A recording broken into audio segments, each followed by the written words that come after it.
Sandra, in her $10,000 wedding gown, ran. She kicked off her heels, grabbed the hem of her dress, and sprinted barefoot across the marble floors of the Grand Oaks Hotel, mascara streaming down her face like black rain. Behind her, gasps erupted. Someone screamed her name. But she didn't stop. She burst through the garden doors and collapsed onto the wet grass, sobbing so hard her ribs ached. And that's when she saw him. A man in a wheelchair watching her with calm, gentle eyes. He rolled toward her slowly and asked, "Why are you crying on what's supposed to be the happiest day of your life?" She looked up at him, broken, desperate. And she told him everything. What happened next? No one saw coming. Not the guests. Not her groom. Not even Sandra herself. Sit back and enjoy this heartbreaking story. Let us know in the comments where you're watching from. We'd love to hear from you. And if you're new here, click on the subscribe button so you never miss any of our upcoming videos. Sandra Morgan was the only daughter of billionaire real estate mogul Richard Morgan. She grew up in a world of privilege, yes, but also of genuine warmth. Her father wasn't just wealthy. He was kind. He taught her that money meant nothing if your heart was empty. He taught her to notice people, to ask questions, to listen. When he died of a sudden heart attack 6 months before the wedding, Sandra's world collapsed. She spent weeks in her childhood bedroom, staring at the ceiling, unable to process the loss. Her father had been her anchor, her protector, her best friend. And now he was gone. On his deathbed, weak and pale, he had gripped her hand and whispered, "Promise me you'll marry Peter. He's a good man. He'll take care of you. Promise me." Sandra, tears streaming, had nodded. "I promise, Dad. I promise." She didn't love Peter. Not really. But she loved her father. And if this was his dying wish, she would honor it. Peter was her father's business partner's son. Handsome. Polite. Successful. On paper, he was perfect. They had dated for 8 months, mostly attending charity galas and business dinners. He held her hand at public events. He smiled for photos. But in private, Sandra felt nothing. No spark. No warmth. Just politeness. She convinced herself that love would grow. That sometimes marriages start with friendship and blossom into something more. She was wrong. The wedding was scheduled for a Saturday in early November. The Grand Oaks Hotel was decorated with white roses and gold ribbons. 300 guests. A live orchestra. A 5-tier cake. Everything was perfect. Except Sandra. The night before the wedding, she couldn't sleep. She lay awake, staring at her wedding dress hanging on the closet door, feeling a strange heaviness in her chest. Something felt wrong. But she couldn't name it. The morning of the wedding, she woke up pale and nauseous. Her bridesmaids fussed over her, fixing her hair, adjusting her veil. She smiled weakly, her hands shaking. At around 10 in the morning, an hour before the ceremony, she decided to go see Peter. Maybe talking to him would calm her nerves. Maybe seeing his face would remind her why she was doing this. She walked down the hotel corridor in her silk robe, her heart pounding.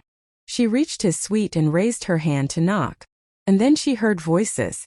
A woman's voice, soft and sultry. "Peter, why are you even marrying her?" Silence. Then Peter's voice, cold and sharp. "Her inheritance. 1 year, maybe 2. Then I'll divorce her and take everything. She's too naive to see it coming." Laughter. The woman again. "You're terrible." Peter chuckled. "I'm smart. There's a difference." Sandra's knees buckled. The hallway tilted. She pressed her hand against the wall, gasping for air. Her father's voice echoed in her mind. "Promise me you'll marry Peter. He'll take care of you." But Peter wasn't going to take care of her. He was going to destroy her. She stumbled backward, her vision blurring with tears. She pressed her fist against her mouth to keep from sobbing out loud.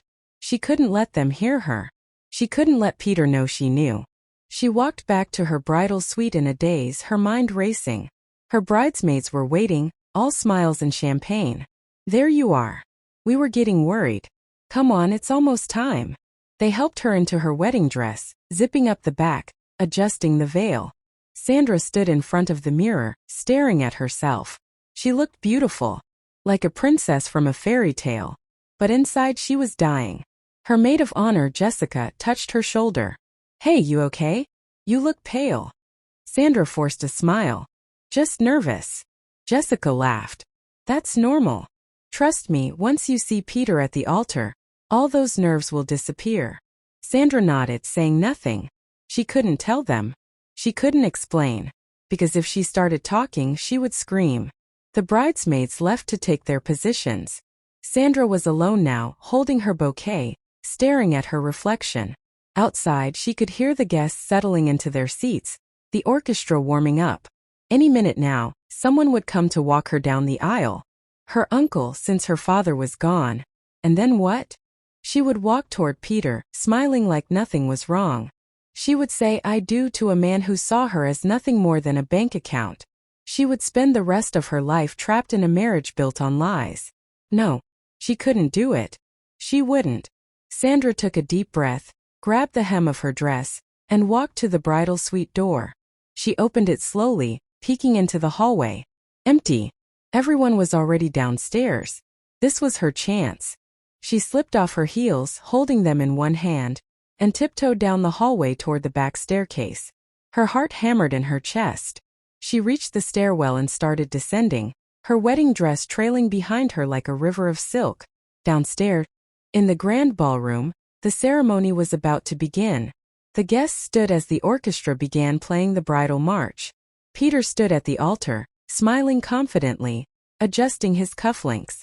The bridesmaids walked down the aisle one by one, smiling at the crowd. Then it was time for the bride. Everyone turned toward the entrance, cameras ready. But Sandra didn't appear. The music continued. 10 seconds. 20. 30. Murmurs rippled through the crowd. Peter's smile faltered. He glanced at his best man, confused. The wedding coordinator, a woman in her 50s named Margaret, rushed to the back entrance, her heels clicking frantically. She opened the door to the bridal suite. Empty. The bouquet was on the floor. The veil was gone. Margaret's face went pale. She grabbed her walkie-talkie. We have a problem. The bride is missing. Chaos erupted. Bridesmaids scattered, searching the bathrooms, the dressing rooms, the hallways. Guests whispered frantically. Peter's mother stood up, her face tight with anger. What do you mean she's missing? Where is she? Peter himself marched out of the ballroom. His jaw clenched. He pulled out his phone and called Sandra. It rang. And rang. No answer. He tried again. Nothing. Margaret approached him, breathless. We've checked everywhere. She's not in the building. Peter's face darkened. What are you saying? That she ran away. Margaret hesitated. I don't know, sir. But her shoes are in the suite. And her bouquet is on the floor. Peter stared at her, his mind racing. Then slowly, a cold realization settled over him. She knew. Somehow she knew. If this story is gripping you, type "I'm still watching" in the comments. We'd love to know you're here. Outside, Sandra ran. She didn't know where she was going.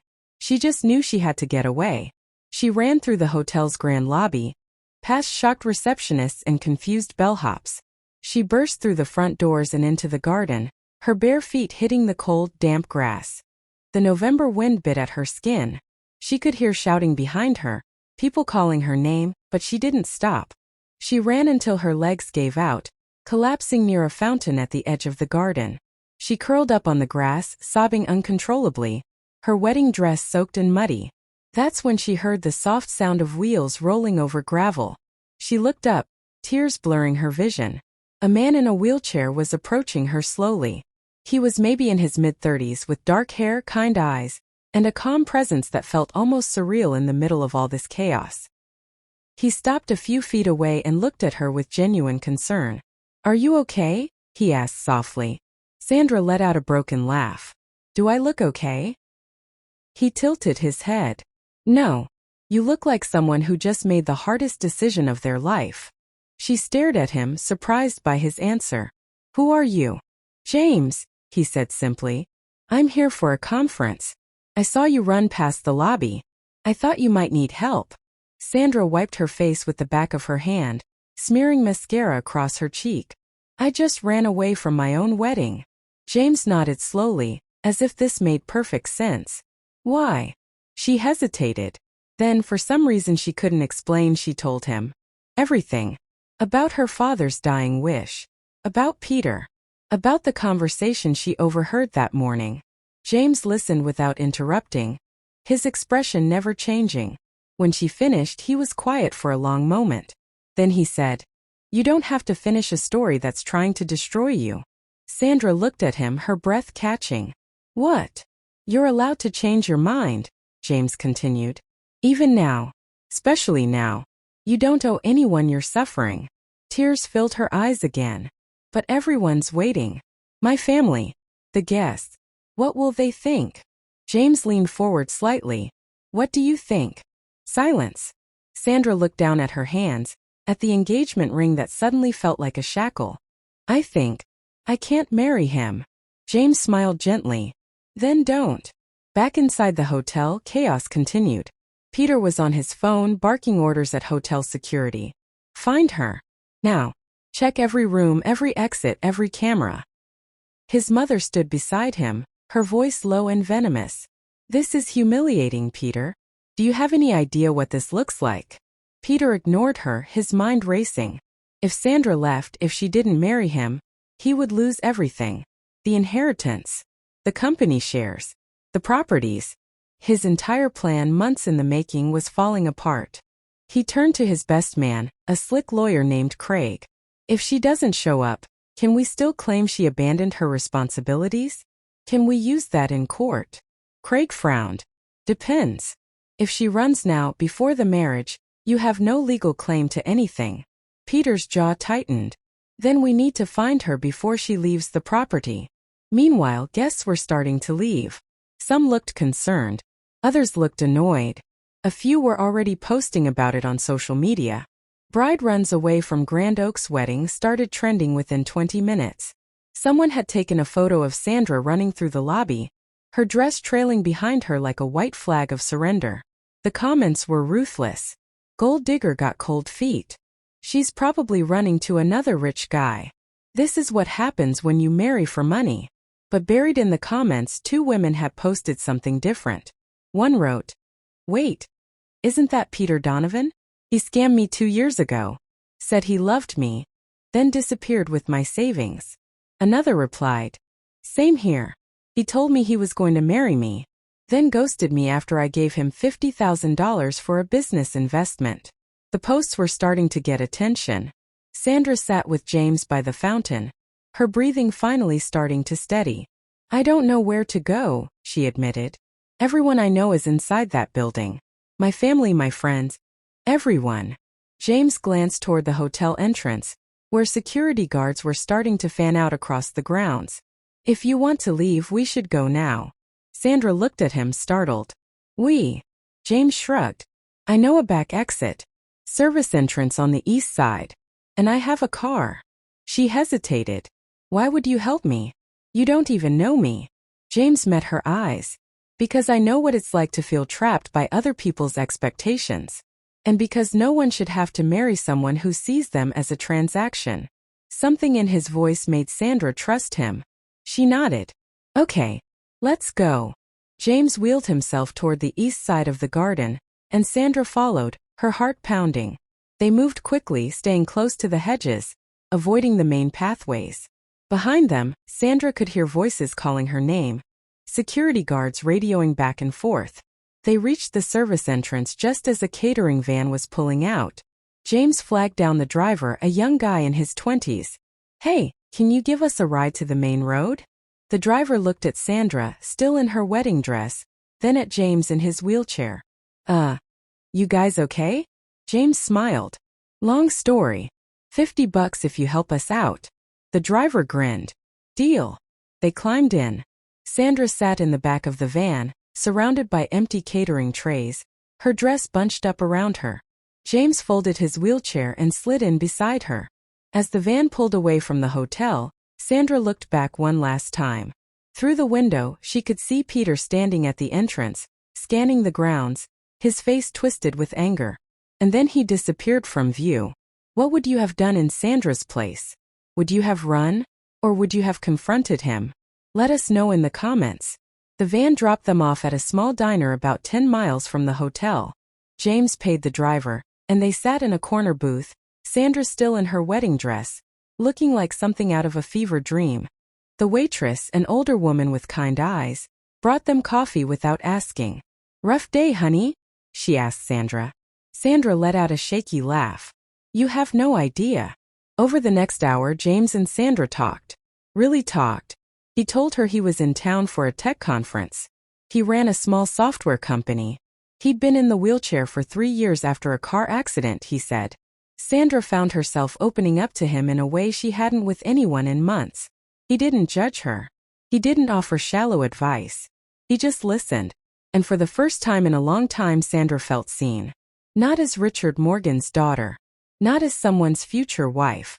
Just as Sandra. "I don't know what I'm going to do now," she admitted, staring into her coffee. "I have nowhere to go. If I go home, my family will pressure me to go back to Peter. If I stay here, they'll find me."